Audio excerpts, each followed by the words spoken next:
and welcome to Pakistan Today News from our New York studio. I'm Chris Taylor. Our top story tonight: the federal capital is bracing for a pivotal diplomatic showdown as preparations for the second round of the Islamabad talks are now complete. Delegations from both Iran and the United States are expected to arrive shortly, with negotiations facilitated by Pakistan set to begin this Wednesday night. A three-member U.S. delegation, led by Vice President J.D. Vance, is traveling to Islamabad for the high-stakes meeting. While U.S. President Donald Trump has expressed hope for a breakthrough, he issued a stern warning that the ceasefire deadline expires Wednesday evening with no extension on the table. Tehran, meanwhile, maintains it will not negotiate under pressure, even as security measures in the capital have been noticeably relaxed ahead of the summit. Joining us now for more on the atmosphere in the capital is Sarah William. Sarah, what is the latest from the ground? The mood here in Islamabad is one of cautious optimism mixed with immense logistical activity as the city prepares to host this high-profile diplomatic corridor.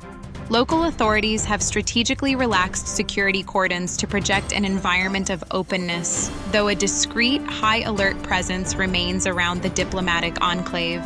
We are seeing a significant media presence gathering at the Noor Khan Airbase in anticipation of Vice President J.D. Vance's arrival. Diplomatic sources suggest that the Pakistani Foreign Office has been working around the clock to ensure the seating and protocol meet the sensitive requirements of both delegations. Despite President Trump's rigid deadline, officials here are hoping the spirit of Islamabad can foster a much-needed compromise. Thank you, Sarah William, reporting from Islamabad. In international reactions, Germany has urged Iran to accept the American offer for dialogue. German Foreign Minister Johann Wadephul stated that Tehran should engage in constructive negotiations for the sake of its people, noting the vice president's readiness to talk.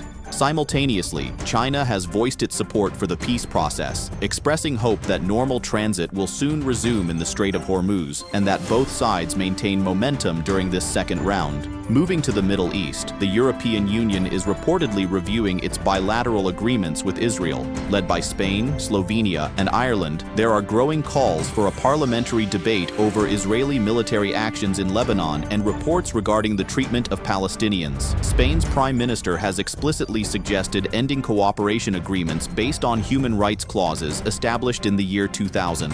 However, a full consensus within the EU remains elusive.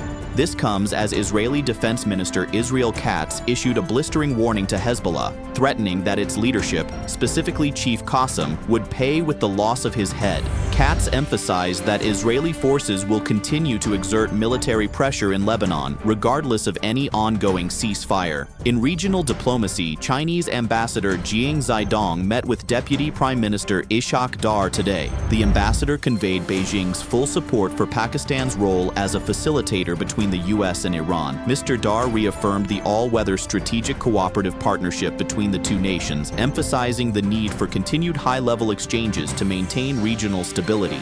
In aviation news, Pakistan's airspace closure for Indian flights has officially entered its second year. The Pakistan Airports Authority has issued a new notum extending the ban on all Indian commercial and military aircraft until May 24, 2026. Initially implemented in April 2025, the restriction continues to cost Indian Airlines billions of rupees due to the necessity of longer, more expensive flight routes.